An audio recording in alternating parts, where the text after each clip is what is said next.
Hello guys, and today I'm going to be showing you my nerf flywheel long strike. The paint scheme here I have here is fire orange and semi-gloss black. I have 2 coats of semi-gloss black and 1 coat on fire orange wherever you see it. Actually, depending on the places, I have 1 or 2 coats.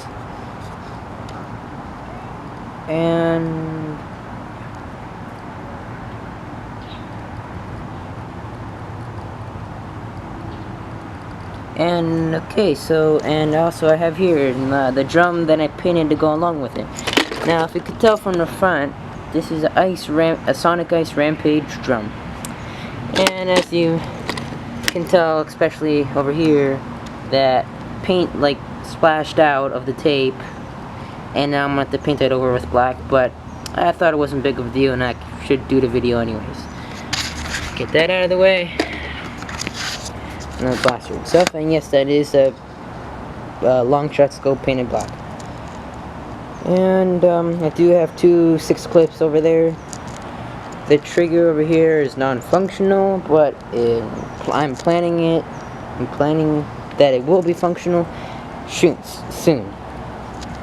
And this is clip fed, and yes, I am missing the jam door. It's actually inside. I left it out and forgot to put it in when I put it back together. Right now there's only 1 screw holding this together because I want to be very quick so I can take it apart if I need to.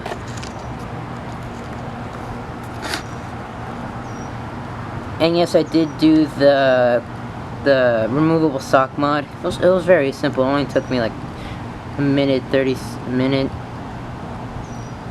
And yes, the blue thing is you see the blue from the original color.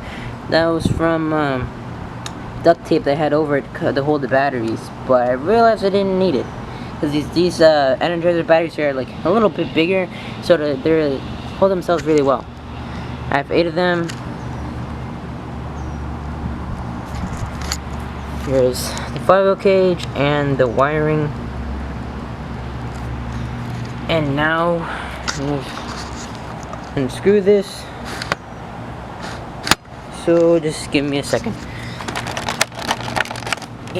And the reason I'm not editing my videos is because Movie Maker on my computer does not work.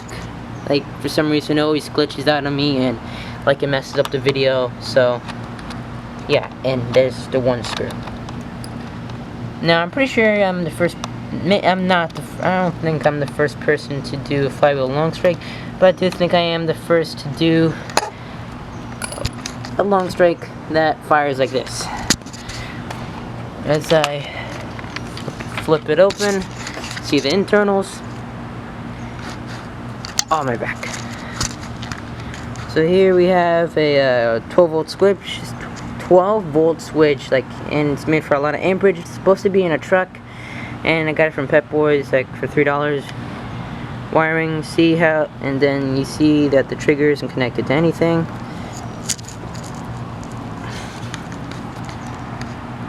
And then you have, this is my quick magazine lock, because I also misplaced that when I was putting things away and accidentally threw that away. So that's that. So I just used a popsicle stick, put a return spring and an eye screw to hold it all together, and lots of hot glue. And this is too short, so I'm going to have to extend it out a little bit. And yeah, it's okay.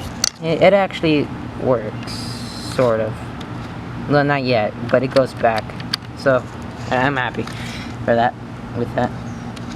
And then here's the wiring. It goes here through under the trigger, above the lock, under the bolt sled, through where this lock used to be, through the magazine part. If you flip the blaster around, you can actually see the wires. Under the dart tooth holder thing, and it connects to the flywheel cage and to the battery box. And you see these 2 wires over here. These were I used this to test a little bit, a little thing, since I already have the batteries hooked up. And there was a fan here that was a 12-volt fan from a PC. It was really small, and I took it out because I didn't really need it. But I put it in because I thought it would be cool, but no one could see it, so yeah. And if you open up enough flywheel if you open up a certain gun, you know what flywheel cage that is, and that is a rapid strike.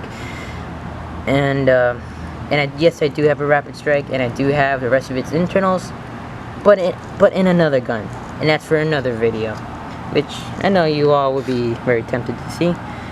And so, actually, I am missing a piece right here. There you go. And so I took out the spring, and how this fires is actually quite interesting. I think I'm like maybe the first person to do something like this, maybe. I don't know.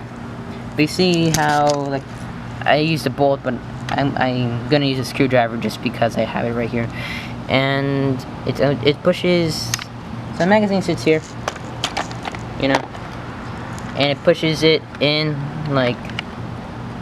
It's actually kind of hard to do this with one hand. Well, you get it.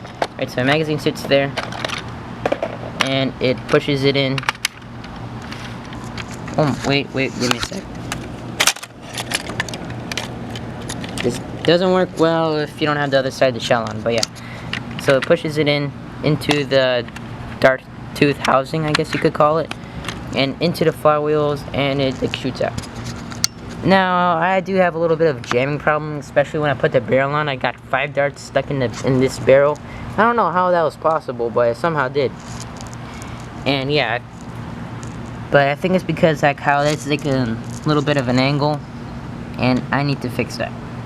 Yeah, I have some ideas. And I don't know what should I do next. And yeah, so also that I put a little piece of a dart in there so I can push the dart in, and I did huck. The huck loop failed me. The reverse plunger to the bolt does not move, and I think I may just do a range test another video because I don't know, because it's not the best. And also the mod for the removable stock mod, it's super easy. All I did was take a saw, and I just like sawed this part away, this part away. Just make it like a triangle, sort of like, or a semicircle. Just make it a semicircle, and I sanded it a little bit, and that was that. And I really do like the long strike. It's really comfortable, and yeah, I'm gonna do a range test in another video. So what I'm gonna do in the last few minutes, I'm gonna tell you my plans I have.